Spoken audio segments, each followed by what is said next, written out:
महिला असेल, तरुण मंडळी आहे, म्हणजे जे जे वर्गाचे लोक आहेत सर्व भेटत आहे आणि मन प्रसन्न होऊन जातोय का हे मला वाटतं की ही माझ्यासाठी नाही आहे, भले नवीन उमेदवार आहे मी, पण लोकांनी आता आणि 25 एप्रिलला जेव्हा फॉर्म भरायला गेलो, नामनिर्देशन पत्र भरायला गेलो, ज्या संख्येने गर्दी आली होती, जे रॅली काढली होती, एक गोष्ट सिद्ध झाली की निवडणूक आता माझी स्वतःची एकट्याची राहिली नाही आहे, ही निवडणूक जनतेने मतदाराने हातात घेतली आहे, निश्चितपणे घेतली आहे.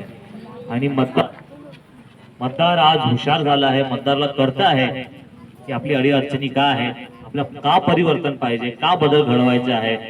आरसी दादांनी अनेक मुद्दे मांडले, पुन्हा एकदा मी आपल्याला ते मुद्दे सांगतो का मणिपूरची जेव्हा घटना घडली, आपण सर्वजण व्हिडिओ पाहता, पण खासदार बाई ती महिला आहे, ती आदिवासी आहे, तरी एकशे शब्द काढले नाही संसदेत.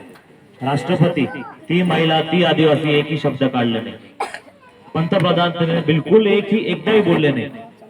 आणि एकच घटना नाही आहे, महिलांवरती अनेक अत्याचार होत बसले आहे, आपल्यापर्यंत पोहोचत नाही आहे ते व्हिडिओ, पण अजूनपर्यंत अत्याचार चालूच आहे.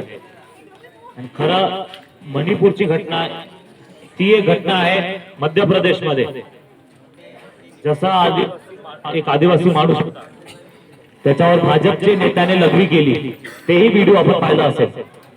पण आता आपण हे खरं सांगतो की भाजपचा जो नेता होता त्याने लघवी केली, त्याला भाजपने उमेदवारी दिली लोकसभाची, म्हणजे असं काही कृत्य केलं तर बक्षीस भेटते, हे भाजपची नीती आहे. बीड मध्ये पण भाजपच्या आमदारांची बायकोने एक महिलाने पैसे नाही दिले, तर ते पैसे वसूल नाही झाले म्हणून ती महिलाचे कपडे काढून मार्केटमध्ये फिरवलं, बाजारात फिरवलं, ही भाजपची नीती आहे. हे एक नाही, असे अनेक प्रसंग आहे. दलितांवरती अत्याचार होते, ओबीसीवरती अत्याचार होत आहे, आणि भाजपची तीच नीती राहते आहे. जेव्हा भाजपचे खासदार उमेदवार बोलतात 400 पार पाहिजे, संविधान बदलायचंय. आता मी LLB केलंय, मी वकिली करतो, मी मास्टर केलंय संविधान मध्ये, तर मला राग येतो जेव्हा कोणी असंही भाषण घोषणा करतं. 400 पार करायचं,